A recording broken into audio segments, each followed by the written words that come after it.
주기도문 두 번째 시간, 이름이 거룩히 여김을 받으시옵소서라는 제목으로 함께 말씀을 나누고자 합니다. 우리에게 첫 인상은 참 중요합니다.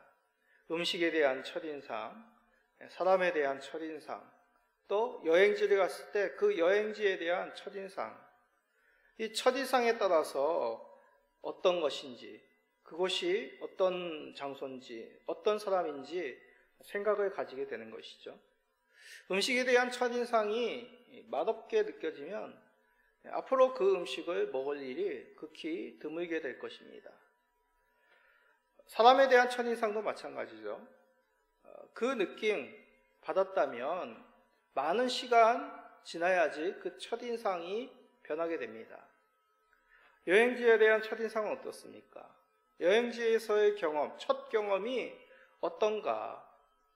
그러한 인식을 바꾸려면 또 그곳에서 많은 일들을 접해야지만, 또 다른 경험을 해야지만 그 첫인상이 사라지게 됩니다. 이렇듯 첫인상은 대선에 관한 생각을 정하는데 큰 영향을 줍니다. 자, 그러면 기도에 대한 첫인상은 어떻습니까? 보통 사람들은 기도하면 무엇인가 어렵고 종교심이 투철한 사람들, 그런 사람들만이 할 수 있는 특별한 종교적인 행위라고 생각을 합니다. 그러나 하나님께서 예수 그리스도를 통하여 가르쳐 주신 이 주기도문, 짧지만 간단하지만 기도란 무엇인지, 그리고 어떤 기도를 우리가 하나님 앞에 드려야 되는지를 잘 알려주십니다. 주님께서 가르쳐 주신 그 주기도문, 그 첫머리는 우리의 기도의 대상이 누구인지, 그분이 어떠한 분이신지를 우리에게 깨닫게 하여 주셔서 우리로 하여금 더욱 집중하여 하나님 앞에 담대히 나가게 하는 것이죠. 우리에게 좋은 것 주시는 아버지 하나님이십니다. 우리는 하나님 나라의 가족으로서 하나님의 나라에 기도를 올리는 주의 백성으로 살아가는 것이죠. 오늘부터는 구체적으로 무엇을 아버지 하나님께 구할 수 있는지 기도의 내용, 기도의 강구를 살펴봅니다. 기도는 물론 구원받은 주의 백성들이 하나님께 드리는 감사여 찬송이라고 하였습니다. 그러나 많은 부분에 있어서 우리의 강구가 들어가죠. 이러한 강구, 응답을 받아야 되겠습니다. 하나님께 응답받는 기도의 비결, 하나님께서 들으시는 강구, 하나님께서 알려주신 그 강구의 내용을 쫓아 담게 우리가 기도하면 되는 것이죠. 어떤 다른 강구보다도 먼저 하나님 아버지께 구할 기도의 제목 있다고 가르쳐 주십니다. 오늘 말씀을 통해 하나님께 올릴 가장 우선시되는 그 기도의 내용, 강구의 내용을 살펴봅시다. 그리하여 하나님께서 들으시고 응답하시는 기도의 삶을 사시는 우리 모든 성도님 되시기를 간절히 간구드립니다. 자, 지난 시간 우리 잠깐 말씀을 다시 한번 생각해 봅시다. 주기도문은 저 표에서 같이 머리말과 6가지의 강구, 그리고 맺은 말로 이루어졌다고 하였습니다. 6개의 강구는 전반 3가지, 우리가 구할 것, 그리고 후반 3가지, 우리를 위해 구할 것으로 구성되어 있다고 하였습니다. 전반부 3가지, 우리가 하나님 앞에 먼저 구해야 될 것, 그 내용을 가르쳐 주십니다. 뭡니까? 하나님의 이름, 하나님의 나라, 하나님의 뜻입니다. 한번 따라해 볼까요? 하나님의 이름, 하나님의 나라, 하나님의 뜻. 그 가운데 오늘은 첫 번째 강구, 하나님의 이름을 구한다라는 것이 어떤 의미인지를 살펴봅시다. 첫 번째 강구, 9절 후반절에 있죠. 한번 우리 다 같이 읽어봅시다. 이름이 거룩히 여김을 받으시오며, 오늘 말씀의 제목이기도 하죠. 주기도문, 우리가 예배 시간이나 모임 시간에 시작할 때나 끝날 때 기도합니다. 또 교회 학교 때부터 많이 암송하였죠. 근데 사실 저 첫 번째 강구, 그것만 따로 딱 떼어가지고 살펴보면 참 무척이나 생소하게 느껴집니다. 첫 번째라는 의미가 무엇입니까? 중요하다, 급하다, 그런 의미가 담겨 있죠. 밖에 외출 후 집에 들어와서 첫 번째 하는 행동, 아침에 일어나자마자 하는 첫 번째 행동, 그만큼 중요하고 급하고 우리가 우선적으로 반복적으로 하는 일이다라는 그런 의미가 있습니다. 기도도 같습니다. 우리가 하나님 아버지께 구할 중요하며 모든 간구보다도 먼저 구해야 될 기도 내용이다라는 것이죠. 그 내용이 뭐라고요? 하나님 아버지의 이름이 거룩히 여김을 받으시기를 간구하라라고 예수님께서 주기도문을 통하여 가르쳐 주신 것입니다. 왜일까요? 왜 예수님께서 제자들과 우리들에게 기도를 말씀하시면서 하나님 아버지의 이름을 거룩히 여김을 받도록 먼저 기도하라 하신 걸까요? 먼저 이 내용을 살피려면 이름이 가지는 의미, 뜻을 알아야 되겠습니다. 특히 하나님의 이름이죠. 하나님의 이름에 담긴 의미를 우리가 먼저 살피는 것이 중요합니다. 자, 우리 모두 이름이 있습니다. 저의 이름 있죠. 이 사물의 이름도 있습니다. 저는 한진우라는 이름을 가지고 있습니다. 그래서 사람들이 한진우라는 그 이름을 들으면 그 한진우라는 사람은 이런 사람이야, 개척교회 목사야, 나이가 50대야, 뭐 이런 생각을 연상시킬 것입니다. 그래서 한진우라는 이름을 통하여서 이 사람이 어떤 사람이다, 저를 알고 있다라는 것이죠. 사물도 같습니다. 여기 피아노가 있습니다.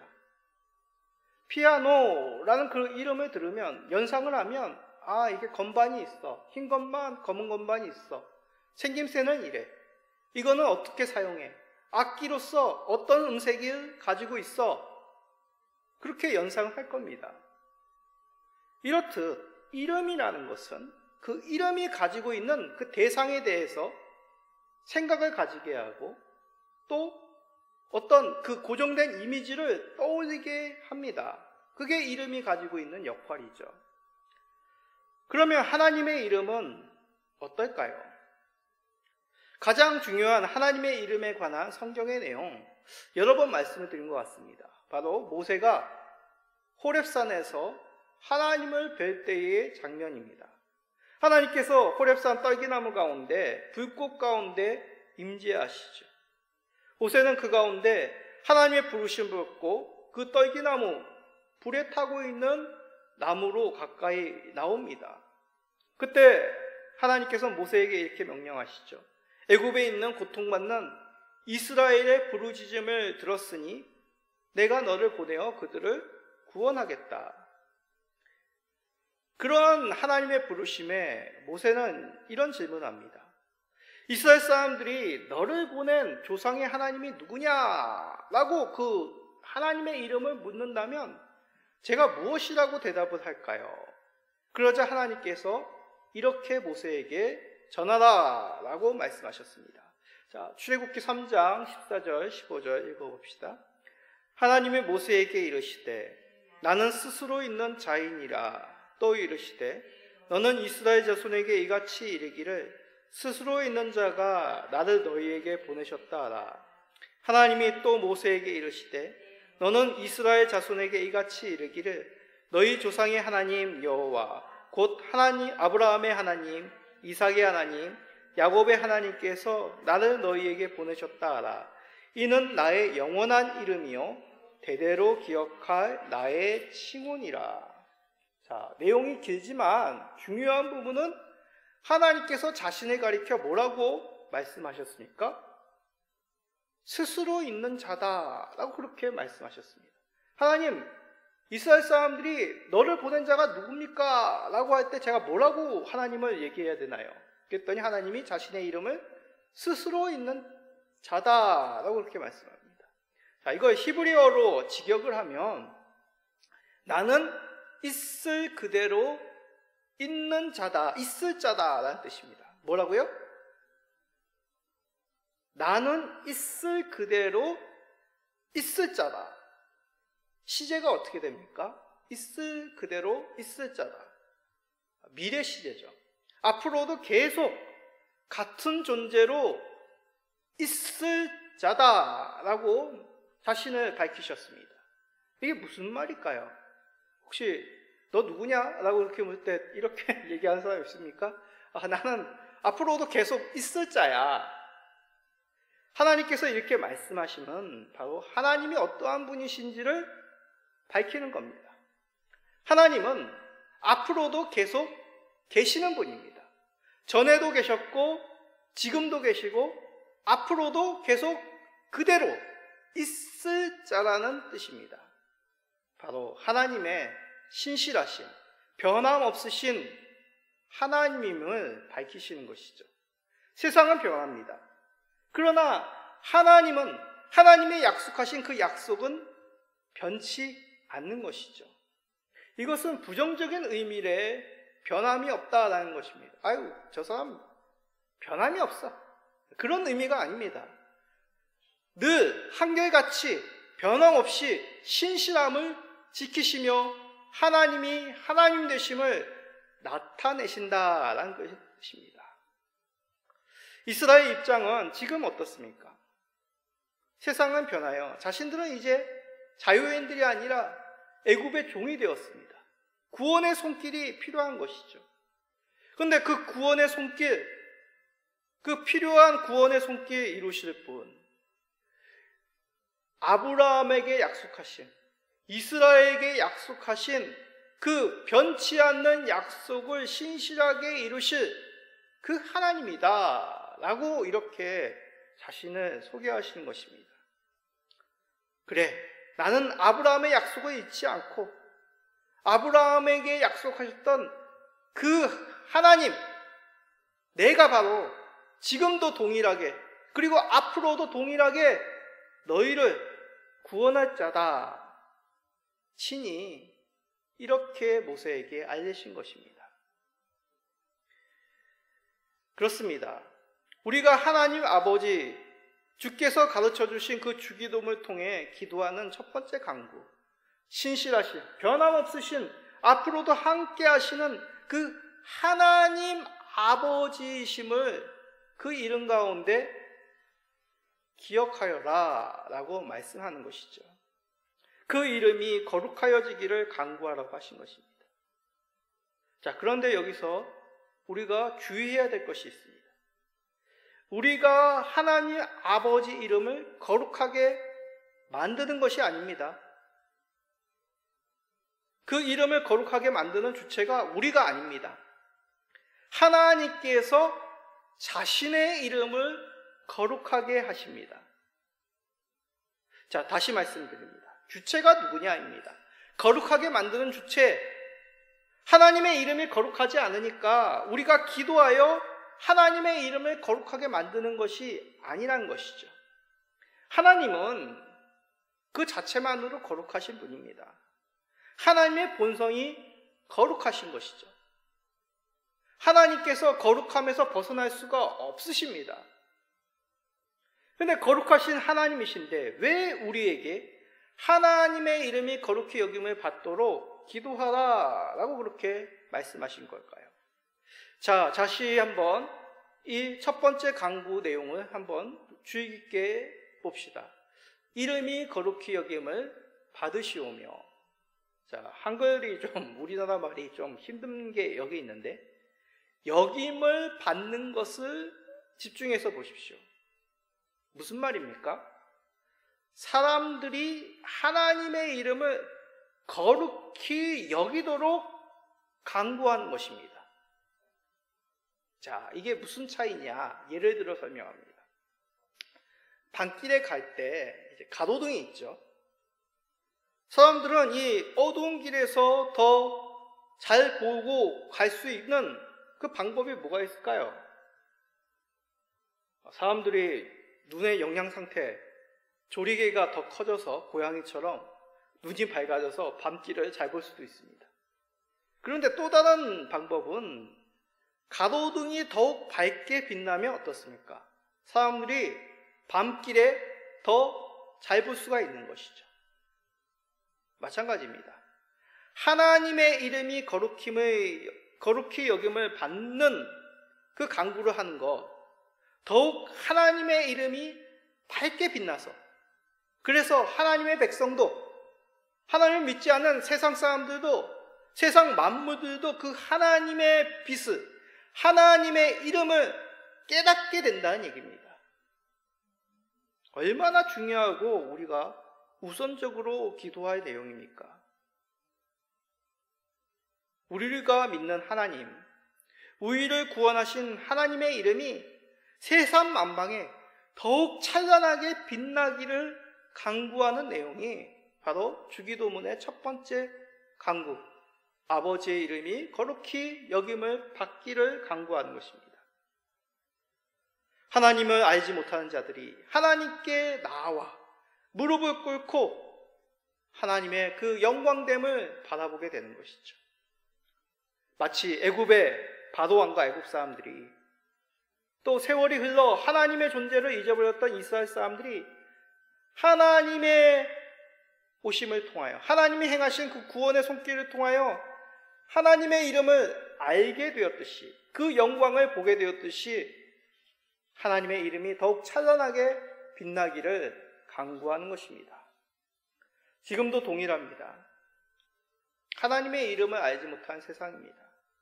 그러나 그들이 하나님을 알게 될 때 하나님의 거룩하신 그 앞에 나와 무릎을 꿇고 당신만이, 하나님만이 참된 주이십니다 라고 고백할 수밖에 없게 될 것입니다. 공의를 어그러뜨리고 욕망을 앞세워 폭력을 행하는 이 세상이 벌벌 떨며 하나님 앞에 조아릴 수밖에 없는 것이죠. 이를 깨닫고 소원하는 간구, 바로 첫 번째 주기도문의 내용, 그 간구의 내용을 하나님 앞에 간절히 기도하는 것입니다. 이 자리에 계신 모든 성도님들, 이 주기도문의 첫 번째 간구, 하나님의 이름이 거룩히 여김을 받으시기를 간절히 소원하시오. 하나님의 영광이 더욱 이 땅 가운데 빛나기를 함께 마음 모아 기도하시는 우리 모든 성도님 되시기를 부탁드립니다. 자, 하나님의 이름이 거룩히 여김을 받는다. 그래, 하나님의 이름이 영광되어 세상 가운데 찬송하고 사람들이 깨닫고 무릎 꿇고, 그럼 우리하고는 별 상관이 없네요. 아닙니다. 주의 이름이 영광을 받을 때 우리는 그 영광, 어떠한 존재로 우리는 받아들일 수 있을까요? 자, 그것을 잘 나타내는 말씀 시편 8편에 있습니다. 유명한 시편 중에 말씀이죠. 시편 8편 4절 5절을 읽어봅시다. 사람이 무엇이기에 주께서 그를 생각하시며 인자가 무엇이기에 주께서 그를 돌보시나이까. 그를 하나님보다 조금 못하게 하시고 영화와 종기로 관을 씌우셨나이다. 자, 여기서 인자는 예수님이 아니라 보통 사람을 가리키는 말입니다. 자연 만물의 아름다움 찬송함으로 이 시편 8편은 시작이 됩니다. 그리함을 통하여 하나님의 아름다운 영광을 찬송하는 시이죠. 그런데 그 내용 가운데 뭐가 있습니까? 사람에 대한 찬양이 있습니다. 사람을 하나님보다 조금 못한 존재로 창조하셔서 영광과 존귀로 그에게 관을 씌웠다라고 이 시편은 찬송하고 있는 것이죠. 참 중요한 내용입니다. 하나님이 세상 만물을 아름답게 창조하신 영광 받으실 하나님이십니다. 그런데 그 가운데는 우리 또한 하나님보다 못한 존재. 그게 무슨 말입니까? 아유, 너희들은 못한 존재가 아니라 하나님은 가장 영광 받으실 분이시죠. 근데 그 다음이 우리라는 것입니다. 천사들도 흠모할 그러한 자들로 우리를 창조하시고 뭐라고요? 영화와 존귀로 관을 씌우셨다고 말씀하는 것이죠. 자, 이게 어떤 의미인지 예를 들어 설명합니다. 아이 때 우리가 자랑을 많이 하죠. 우리 집에 뭐가 있다, 우리 집에 뭐가 있다. 그 자랑 가운데는 부모님에 대한, 아빠에 대한 자랑도 있습니다. 야, 우리 아빠 어떤 사람이야? 우리 아빠 뭐 이런 거 가지고 있어. 이렇게 자랑을 합니다. 근데 그 자랑 속에는 아버지의 자랑을 통하여 뭐예요? 나는 그런 훌륭한 아빠, 능력의 아빠, 멋진 아빠의 자녀야! 그렇게 자랑을 하는 거죠. 그렇습니다. 아버지의 자랑을 통하여 자녀들도 자랑을 하는 겁니다. 그렇습니다. 우리는 세상에서 가장 자랑받을 수 있는 자녀들입니다. 왜요? 우리의 능력 때문에? 아니요. 하나님께서 세상 만물을 창조하신 오묘하신 능력의 만군의 하나님이시기에, 영광 받으시는 하나님이시기에 우리는 그 하나님 아버지의 영광으로 말미암아 우리도 영광을 받는 자들로 서게 된다는 얘기죠.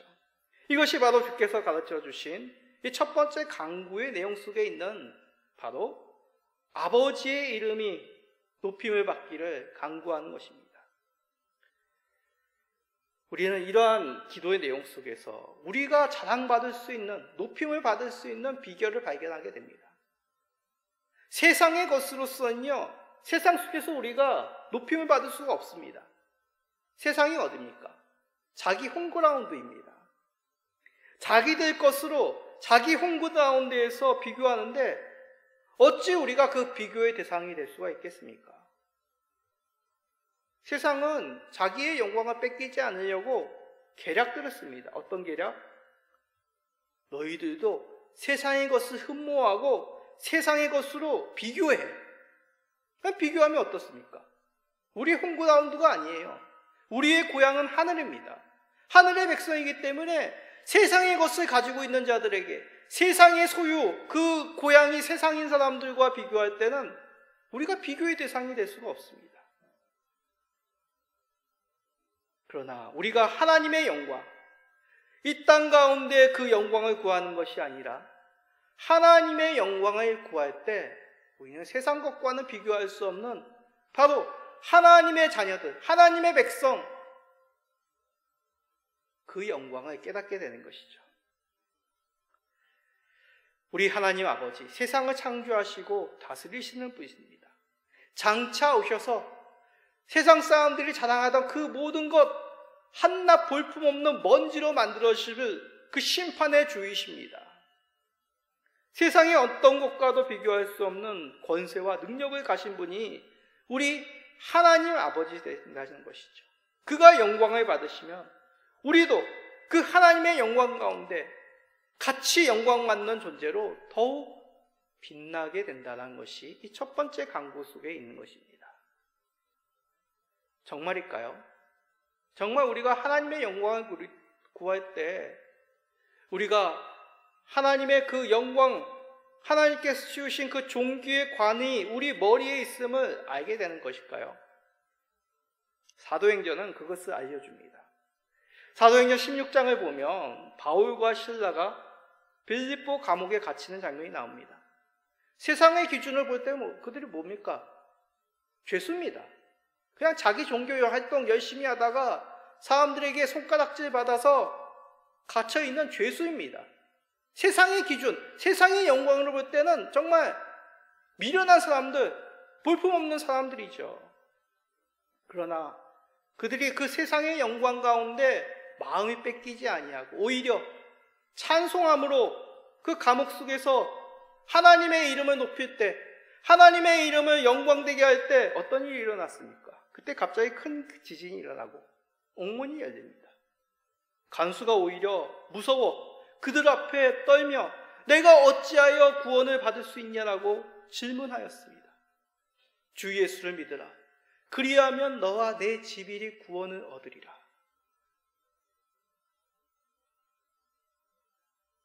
바울과 실라이기 때문에 이들이 하나님의 이름을 높일 때 이러한 세상 속에서도 하나님의 그 영광, 그 존귀함을 누리게 된 것일까요? 아닙니다. 바울과 실라이기 때문이 아니라 이들이 하나님을 높이며 하나님의 이름을 영광되게 그 감옥 속에서도 찬송하였기 때문입니다. 주께서 가르치신 기도를 통해서도 우리도 이렇게 이 땅 가운데서 하나님의 영광을 찬양하며 높일 수 있다는 것이죠. 사랑하는 성도님들, 우리도 하나님의 이름을 높입시다. 하나님의 이름이 거룩히 여김을 받도록 간구합시다.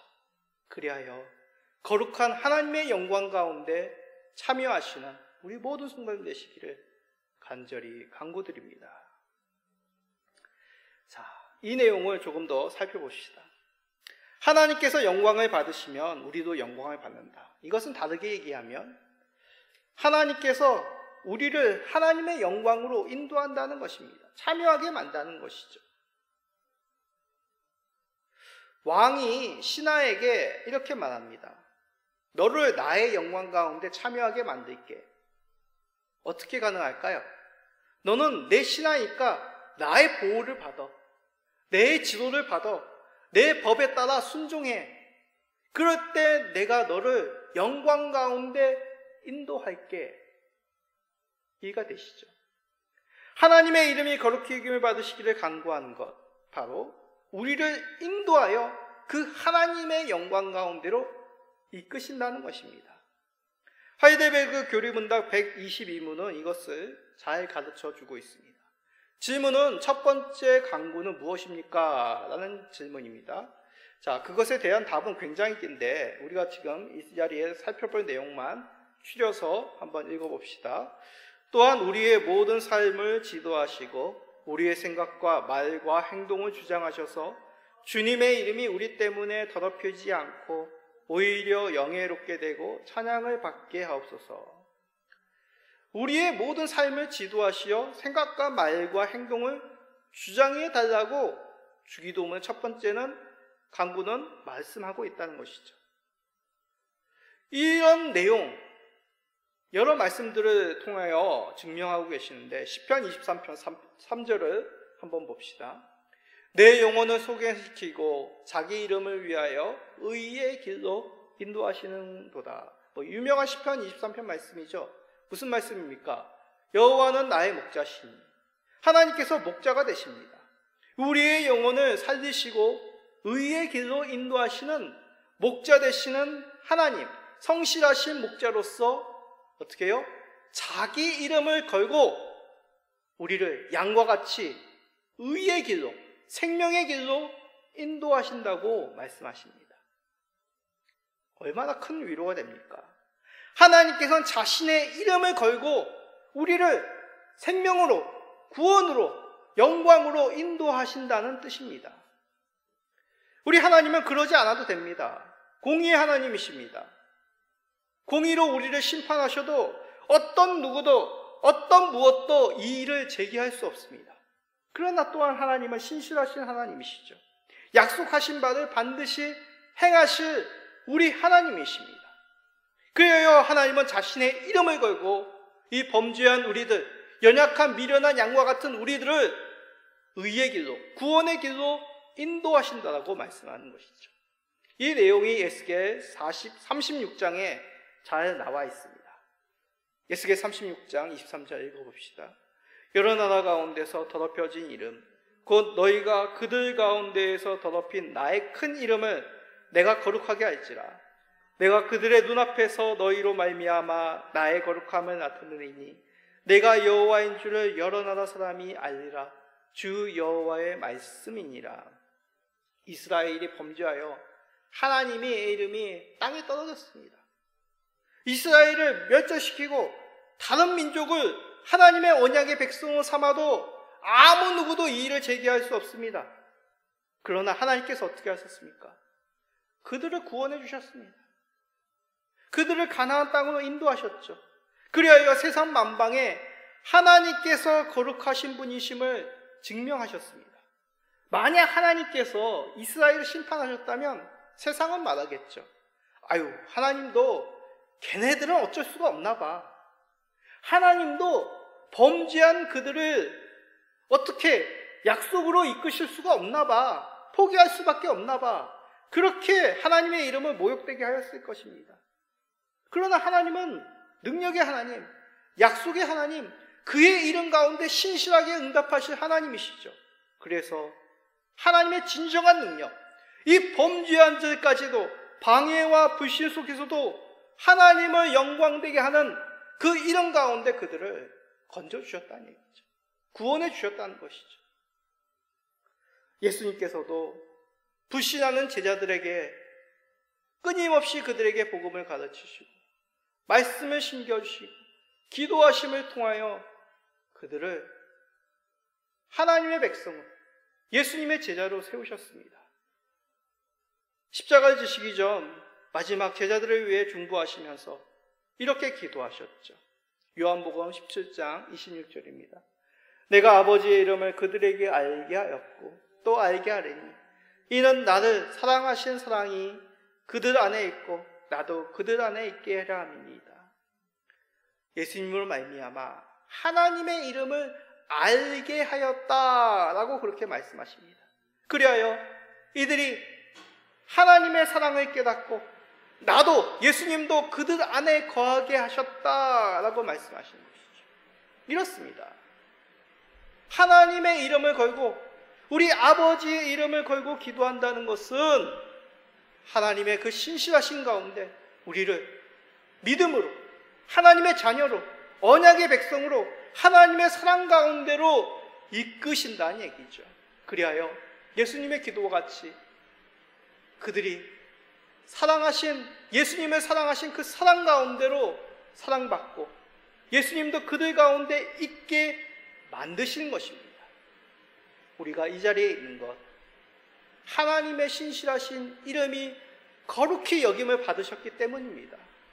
그러니 어찌 첫 번째, 가장 중요하게, 가장 먼저 하나님의 이름이 거룩히 여김을 받으시기를 기도하지 않을 수 있겠습니까?